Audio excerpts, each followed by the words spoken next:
Ravani PMP na parti pour la majorité présidentielle no afisin'ireo solombam-bahoaka ao amin'ny vondrona parlementaire Ankolafy Ravalomanana io arivo io fa hijoro mpanoatra amin'ny fomba ofisialy izy ireo ity vondrona parlementaire ity izay manana mpikambana 20 nandrafitra ny PMP tamin'ny fanolorana ny Prime Ministre ankehitriny.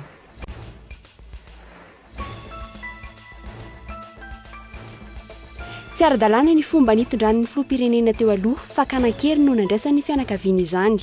Mangataka fihaonana amin'ny hery rajoanaro-ampianina Ilalao Ravalomanana mba hisian'ny fitoniana. Vaky roa kosa ny hevitra etsy amin'ny Magro hijanona sa hivoaka ny kianja.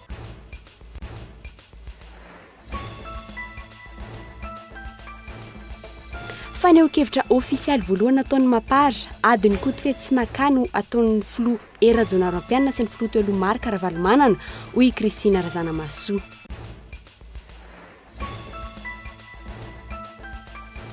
Asa fanaovan-gazety rapitsy farafatarana no tonga eny am-pelatanan'ireo mpanao gazety miisa 390 ny karatra mpanao gazety matianina. Etsy ankilany ny zoma ho avy izao nivoaka ny lisitra ofisial'ireo kandida izay hifaninana amin'ny fifidianana Brown io lavitra ny mpanao gazety izay ataony 9 Novambra ho avy izao.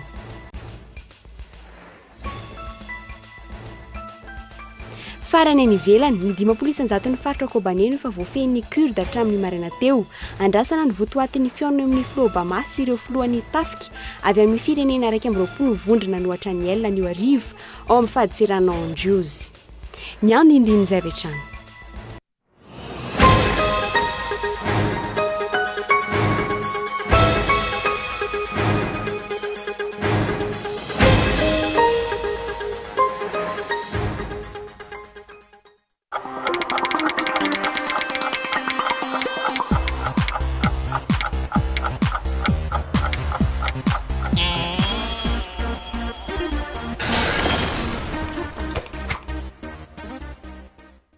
Spectacle arrive sur Canal+.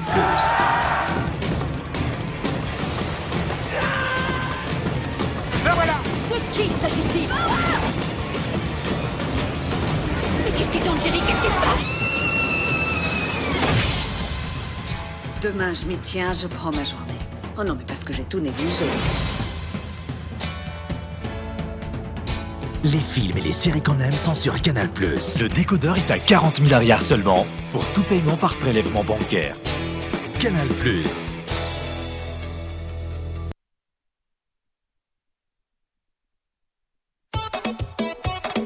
C'est à Tiavenau, Itanao avokoa. Premier choix, première qualité, TV LED, marque originale, subwoofer, synthétiseur, lecteur, sonorisation. Hitanao any amin'ny magasin Baolay. Baolay ny tsara trano.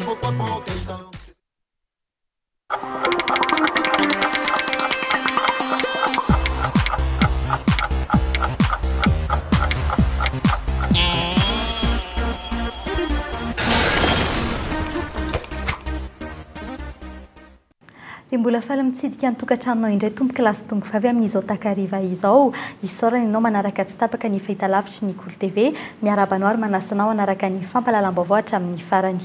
Eo amin'ny pejy politika avy hatrany mampametra-panontaniana ny momba ny firaisakinan'ny gouvernemanta manoloana ny zava-misy ankehitriny. Ny Prime Ministre fantatra fa hanao fanambarana rehefa avy eo, fanambarana izay efa tokony hanomboka amin'izao fotoana anombohan'ny fampahalalam-baovao izao eny Mazoarivo. Ny Ministra HVM kosa mikiandoha etsy amin'ny Hôtel Colbert niaraka tamin'ny ministra teo aloha hafa ka vao minitra vitsy izay no vity fivoriny io. Misy ny mpanao politika hafa nitana andraikitra tamin'ny Teteza Mita sy tamin'ny fitondrana ny fanesy teo aloha nivory niaraka tamin'izy ireo. Io ariva io Irivo Rakotovao sy Rachid Mohamed no mitarika ny fivoriny. Isan'ny natrika atao koa sy Iveme, Boto Manovatsara, Jean-Jacques Rabenirine, Reboza Julien, Manantso Victor, Alain Tendrazanarivelo sy ny sisa mitady hevitra. Anamafisana orina ny fanjakana ve ny HVM, tsy nisy ny fanehoan-kevitra azo avy eny amin'ny Hôtel Colbert tamin'ity ariva ity, tsy nisy netiny teny ireo rehetra nivoaka ny fivoriny. Mila vonjy ve ny HVM iova tsy ho ela ve ny gouvernemanta sa ity ilay convention du 14 octobre nambara tany aloha ny kombabavy izay rehetra nanontaniana io arivo io hatramin'ny 7:30 minitra. Fanandendeha tamin'ny helikoptera ny filoha Ravalomanana Marc androany folakandro raha ny vaovao azo raha ny vaovao farany izay no hamarin'ny mpona maromaro tany Antsiranana dita tany an-toerana izy tamin'ny 10:00 teo nivoaka tamin'ny gazety La Tribune de Diego ihany koa izany io hariva io tsy fantatra mazava ny hoe aiza marina no misy azy fa ity vaovao ity no farany azon'ny mpanao gazety androany raha ny eno dia napiditra solika hatrany amin'ny 503 litatra tamin'ny toerana maromaro ny helikoptera nitondrana an'ity filoha teo aloha ity androany andrasana ny fanazavana ofisialy mahakasika izay vaovao avy any Diego izay. Famboly eo amin'izay pejy ny politique izay hatrany rava ny PMP na ny parti pour la majorité présidentielle no mafisin'ireo solombavam-bahoaka ao amin'ny vondrona parlementaire Akolafy Ravalomana io hariva io fa hijoro-panohitra amin'ny fomba ofisialy izy ireo ity vondrona parlementaire ity izay manana mpikambana 220 nandrafitra ny PMP tamin'ny fanolorana ny prime ministre ankehitriny. Ery ny Rina Rabary. Tato anatin'ny 3 volana izao tsy latsaky ny mbaliny avy eo amin'ny Akolafy Ravalomanana nanambana ny anapaka ny fiara-miasany amin'ny mpitondra ankehitriny. Tapaka io hariva io nandritra ny fiaonan'izy ireo tamin'ny mpanao gazety fa anohitra izy ireo. Raha ny fanazavana nentin'ny mpitondra tenin'ity vondrona parlementaire ity tsy nisy toromarika avy amin'ny filoha teo aloha Ravalomanana izao fanapahakevitra izy ireo izao fa hevitra ny arahana tao aorian'ny zavanseho omaly. Ampy zay ny fanohanana izao fitondrana izao. Faharoa takina ny fahafantarana ny toerana iazonana ny filoha Marc Ravalomanana satria zonay amin'ny mahasolombavam-bahoaka anay ny mamangy sy mifanapitava aminy. Fahatelo tsy ekenay ny finiavana anala azy atanin-drazana. Faefatra lazanay ampahabe maso fa manomboko zao ny vondrona parlementaire tiako Madagasikara io vondrona mpanohitra araka ny lalàna manan-kery. Isan'ny vaovao nomeny reto solombavam-bahoaka mpiaradia amin'ny filoha teo aloha Marc Ravalomanana ireto fa tsy salama ny tenany amin'izao fotoana izao. Mbola manjavozava nefa hatreto ny toerana misy azy ary mbola mifamaofao be ihany koa ny vaovao mikasika izany. Ny filoha Marc Ravalomanana dia olona ao anatin'ny tsy fahasalamana izy ary misy traitement arahany hatreto tonga ny ve le fanafody aizy izy mety aminy ve lay toerana misy azy dia zay no hitakinay eo anivon'ny fitondram-panjakana ankehitriny hoe aizy izy na dia zay zo maha-olombelona zay ihany azy. Fanontaniana maro no mbola indrasambaliny amin'izao fivadian'ny Akolafy Ravalomanana ho mpanohitra izao sy ny faharavan'ny PMP nanolotra ny Prime Ministre Cool Roger. Tsy azo alana ve zany ny faharavan'ny gouvernemanta dia nahoana ny firafitra izay gouvernemanta manaraka eo.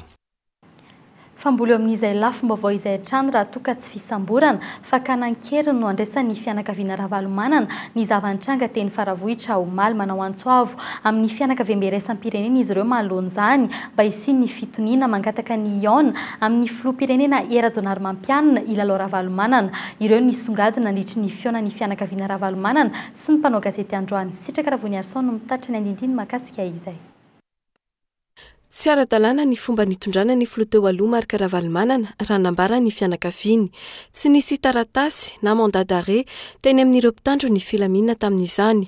Nanamafy ny filoha-pirenena Erajonary Mampianina omaly fa fiarovana ny ain'ny filoha teo aloha no nakana azy tany an-tranony. Tsy arak'izay anefa no andraisan'ny fianakaviany zavan-tranga. Nataon'ny filoha Erajonary Mampianina kidnapinina zany ny filoha Marc Ravalomanana. Mangataka ny fitondram-panjakana izahay anamarina fa tsy niaran'ny herisetra i Marc Ravalomanana. Ary ahafahana manaporofo izany dia mangataka ny ahita azy tsy misy atakandro izahay fianakaviana, ny avoka ary ny dokoterany.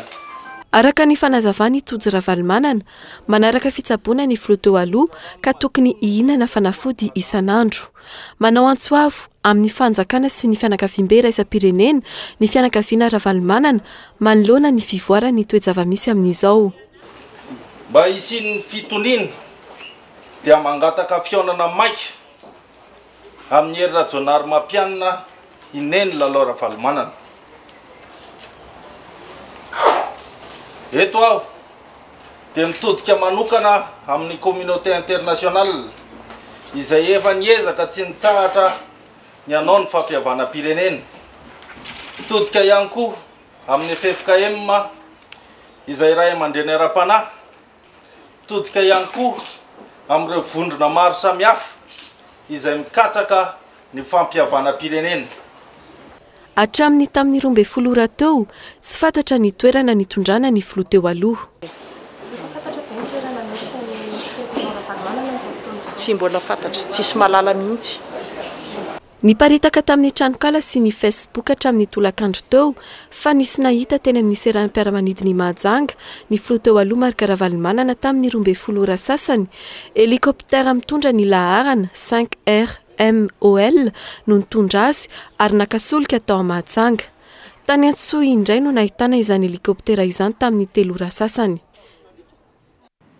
Fanivory tetsy amin'ny Masovo ny vondrona afrikana etsy Akorondrano ny maraina teo ireo Masovo vahiny avy amin'ny groupe international de soutien pour Madagascar na ny GISM isany tonga teny an-toerana ny Masovo ny Norvège, Allemagne, ny France, Maurice, Algérie sy ireo maro hafa nanomboka tamin'ny 6 ora ny fiaonana ary tsy nifarana raha sy tamin'ny 1.10 ora sy sasany teo fanampanazavana. Eto Akorondrano no misy any amin'izao fotoana izao metatra vitsivitsy miala ny trano foibe ny vondrona afrikana araka ny vaovao voaray dia nisy ny fiaonana teo amin'ny solotena maharitra ny vondrona afrikana sy ireo Masovo vahiny eto an-toerana isan'izany ohatra ny Masovo any Norvège, Allemagne, Maurice, France, Algérie sy ny maro hafa koa. Tsy maintsy isy fandraisany amin'ny fisamborana ny filoha teo aloha Marc Ravalomanana ny lahadinika hatreto aloha dia tsy nisy ny pika izay resaka izay tsy navela niditra tao ihany koa ny mpanao gazety eny fanadenaka fanampanazavana azy. Saika niompana tamin'ny fihetsiky ny fitondram-panjakana malagasy avokoa ny adihevitra politika androany aiza oaiza ny fitondram-panjakana malagasy malona ny tranga izay niseho tato anatin'ny 27 ora farany teto Madagasikara manaprofo ny zava-nisy hatramin'ny omaly fa nisy ny fifanarahana efa vita momba ny fidira ny filoha teo aloha Marc Ravalomanana teto Madagasikara saingy tratrany tsinapozina sy ny fifamadihana tamin'ny ora farany ny fanjakana malagasy ka ireny ny zava-nisy nisy ny fanadihadiana sy ny fanamarinam-baovao maro nataonay androany fanampanazavana. Saika tsy mino izay rehetra maheno fa tsy mahafantatra ny fiverenana Ravalomanana Marc ny fitondram-panjakana. Tsy afa-po tamin'ny fanazavana nentin'ny filoham-pirenena ny ankamaroan'ny olom-pirenena ary gaga ihany koa tamin'ny fahasahiana naseho Ravalomanana ny antsy tahaka izay nataony teny faravohitra. Sinema ve no ataon'izy roalahy ireto. Araka ny vaovaonao amarinay, efa nisy ny fifanarahana momba ny famerenana ny Ravalomanana eto. Profon'izany, tany Afrika Atsimo ny ministry ny fiarovana, ny ministry ny atotany ary ny mpanolo-tsaina manokana filohan'ny repoblika tamin'ny herinandro lahasiny. Tapaka tamin'izany fa amin'io herinandro avy io no tokony ho fotoana ahatongavan'ny Ravalomanana moramora eto Madagasikara.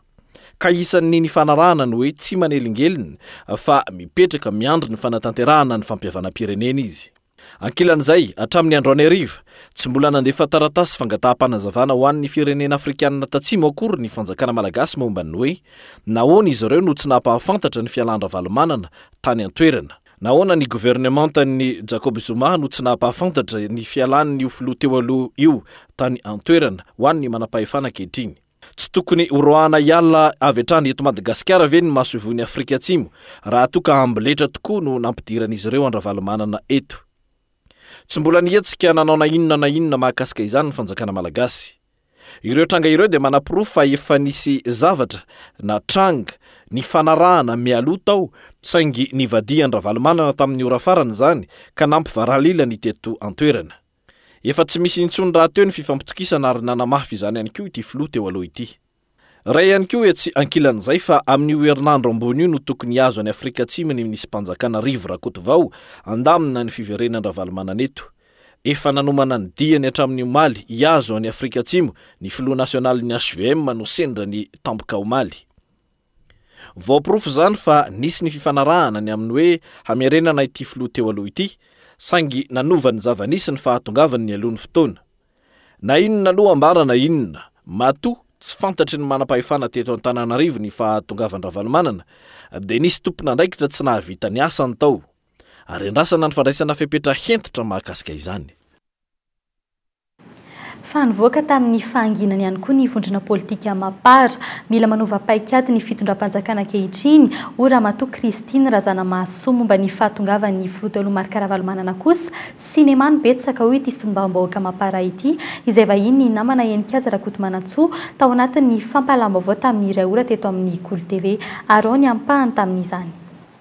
Vokatry n'ilay hoe adiny koto fetsy maka izy fa mitapitaka izy roa ireo na ny filorazonary mampianina na ny filoaravalmanana satria tsy maintsy nisy zavatra mifanarahana tao fa rehefa tonga teto natahotra nahatsiaro voafitaka ny filoam-pirenena ny andaniny dia nandray an'iny fepetra avetrany iny hoe samboriko ty androany hitanao an'izany fa io zany tena hoe endrika isehoan'le hoe le olona samy mpamitapitaka samy mpamadika reny tsy maintsy zany no ianareo ny atao hoe fianakaviana politika ny pohirana andriamatoera Jonary Mampiana raha ny lojika politika teto amin'ny firenena hatramin'izay moa zany satria isany nanosika azy teo ianao ihany koa ataoko hoe ramatoa minisitra satria ministry ny fitsarana teo aloha ianao isaky voatonony filoham-pirenena teo aloha ankolaka ianao hoe aiza ary zany zao ilaina moka ny didy mampisambotra asy ny sisa inona ny tokony ho atao amin'andriamatoa Marc Ravalomanana zany amin'izao fotoana izao raha ny hevitrao satria ny vaovao farany dia hoe mipetraka amin'ny toerana iray izay ambenana manokana izy tsy fantatra mazava hoe aiza na aiza moa zany hatramin'izao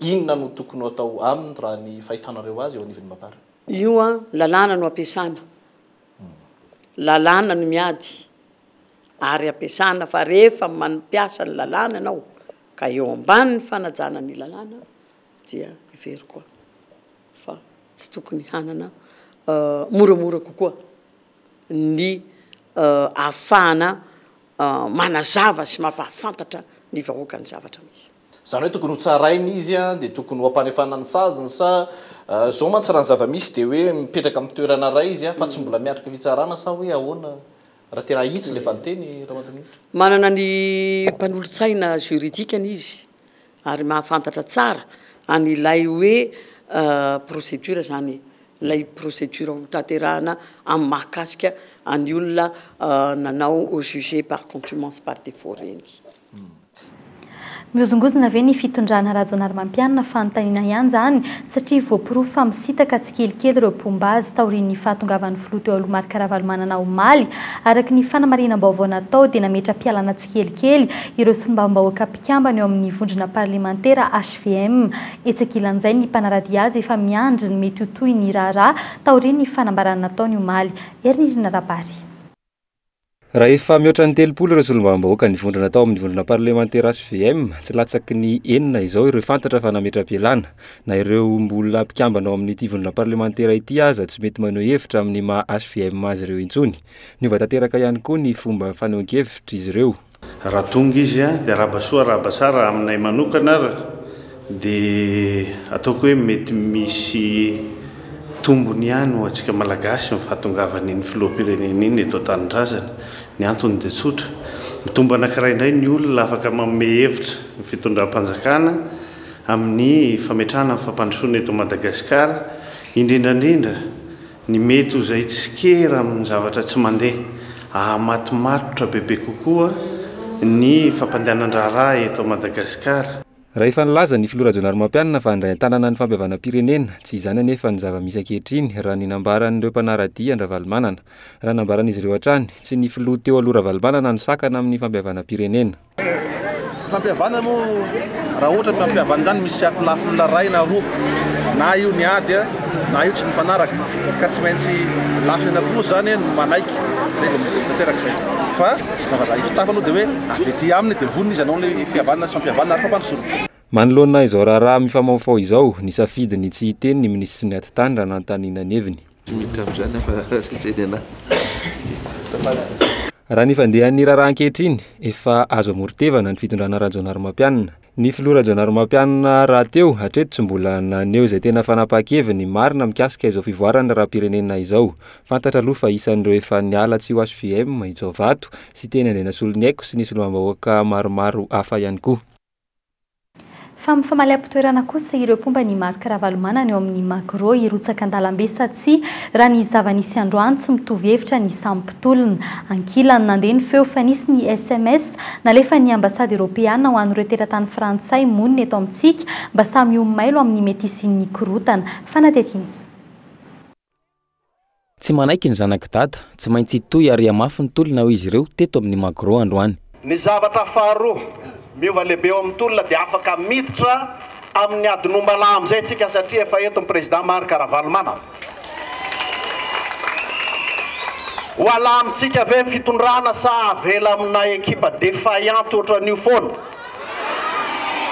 ny atao hoe défaillant dia le tsy mahazaka tsy rary ny fakanany dada omaly ho iretim-pomba azy manameloka tanteraka ny fitondrana malagasy izy ireo manameloka izahay tsy mety tena tsy mety ny zavatra nataondreo maly raha hoe tokony hoe iassurer ny sécurité izy a dia tokony nanatinazy izy zareo dia hoe ianao a ato faravohitsy ny domicile anao a dia iassurer ny sécurité nao zahay ato atokatraminao ato mitaky zahay hoe avoao izy sécurisé vaoltragnonao faravohitsy ao izy ivoaka ny magro ary hidina an-dalambe ny fandaharam-potoana androany efa hita teny amin'ny manodidina ihany koa ny mpitandro filaminana raha ny zava-misy anefa tsy misy mpitarika ireto-pomba amin'ny filoha teo aloha ireto tsy karitra fa nisy tsy fanarahana teo amin'ny samy zanak-dada tamin'ity anio ity ny zara roa ny hevitra hidana an-dalambe hijanona ao amin'ny magro anoy ny fitakiana hatramin'ny androany aloha na dia nisy aza ny fampitandremana avy amin'ny maso ivo sasany ireo vahiny sendranay tsy mbola naharay ny afatra tamin'ireo someso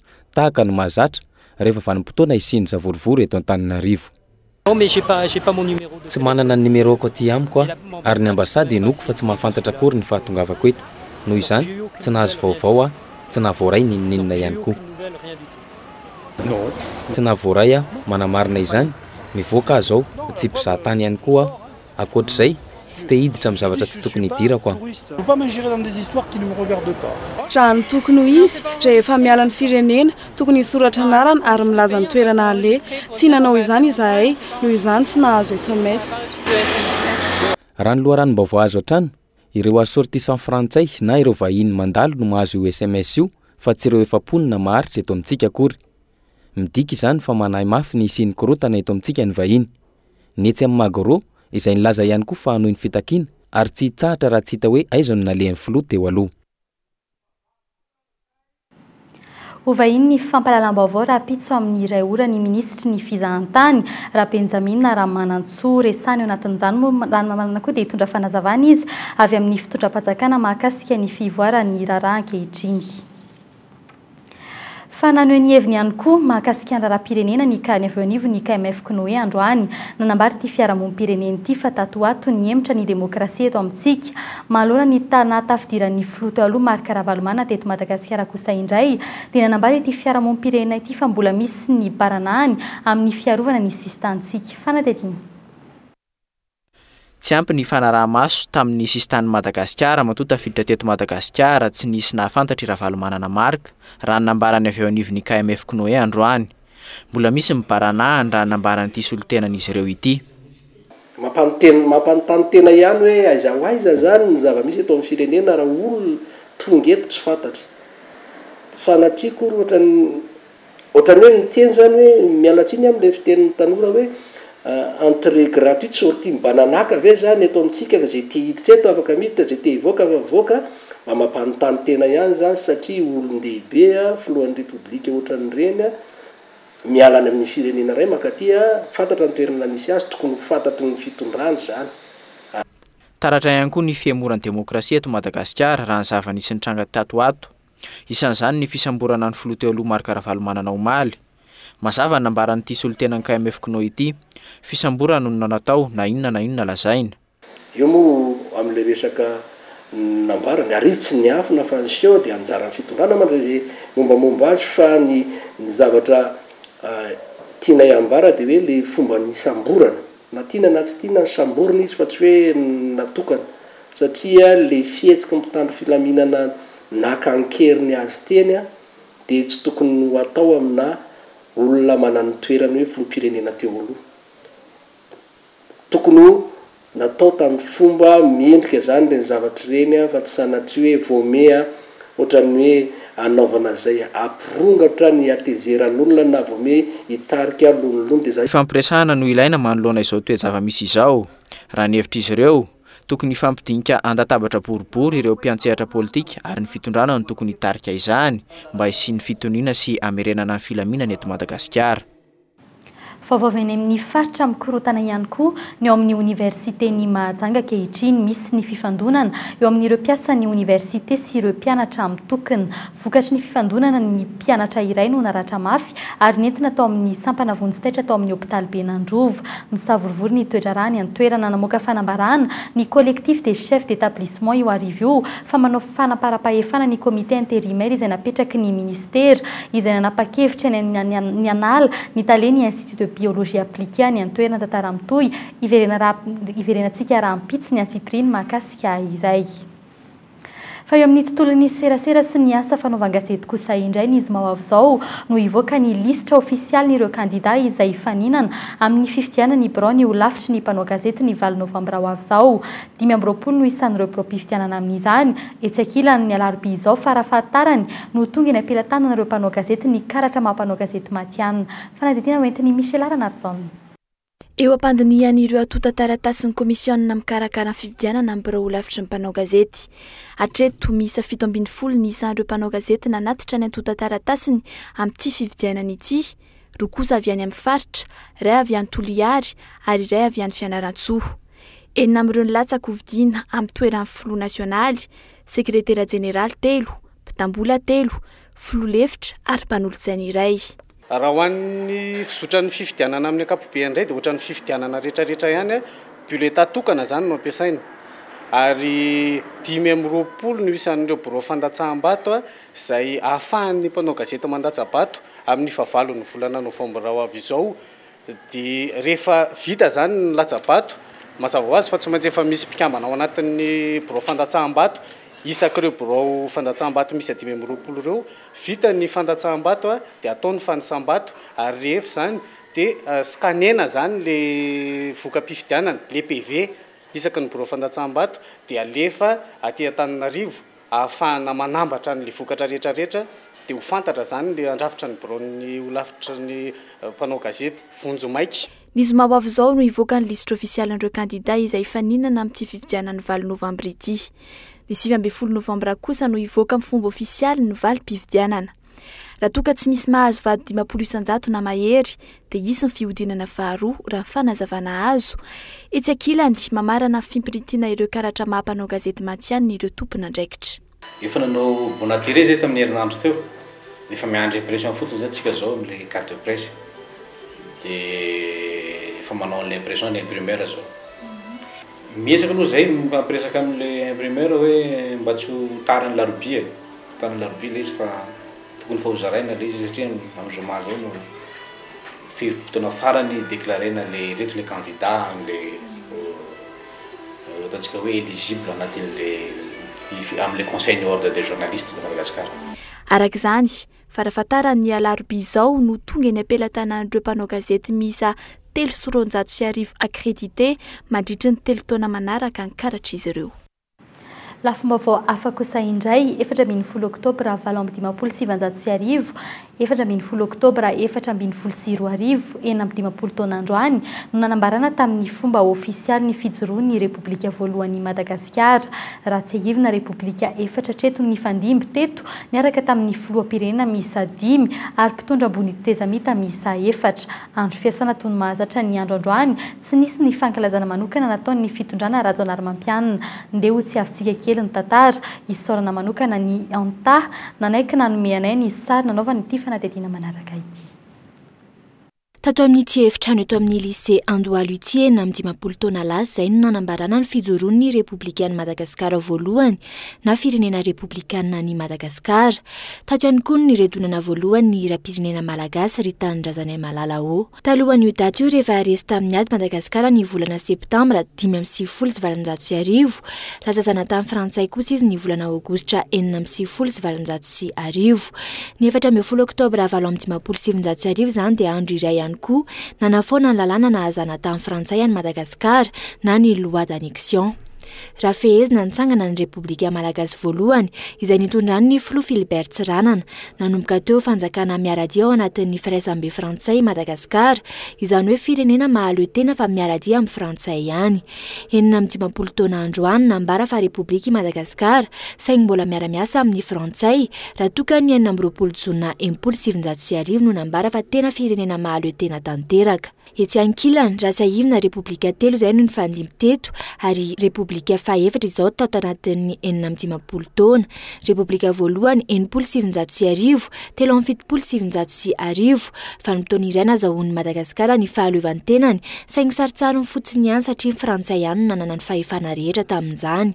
Izay indrindra no niteraka ny fanehoam-panoherana ny taona 2 amin'ny 1709 ka niafara tamin'ny fianjarahan'ny repoblika voalohany. Telo amin'ny 1709 raika amin'ny 1709 fa ny mpotoanan'ny repoblika faharoa taorian'ny faharavan'ny fitondran'ny repoblika voalohany dia nisy ny teteza mita ny Jeneral Ramanantsoa no sahana ny andraikitra feno teo saingy no niteriterina taon'ny vahiny ilay nametra-pialana izy ka ny kolonely Ratsimandrava no nandray izany fitondrana izany. Herinandro eny nefa ny faharetan'izany satria maty voatifitra ny kolonely Ratsimandrava ndraika 10 febroary 1709 dia nisy teteza mita indray teo fa tsy naharitra antaonany fa ambolany ihany. Didier Ratsiraka kosa no teo amin'ny fitondrana hatramin'ny 30 oktobra 1709 1709 412 kosa ny repoblika fahatelo. Xavier Albera no nitondra izany ny taona 3 amin'ny 1709 no dimbiasin'ny Ratsirahonana Norbert ny taona 4 amin'ny 1709 tamin'ny fitondrana teteza mita. Noverina kosa indray Didier Ratsiraka ny taona 7 amin'ny 1709 ary no dimbiasin'ny Marc Ravalomanana ny taona 2 taorin'izay kosa ny taona 7 raikitra indray fotoana teteza mita nitondrany Andry Rajoelina. 10 desambra 10 no mitsangana ny repoblika fahaefatra ary Hery Rajaonarimampianina no filoha nitondra ankehitriny.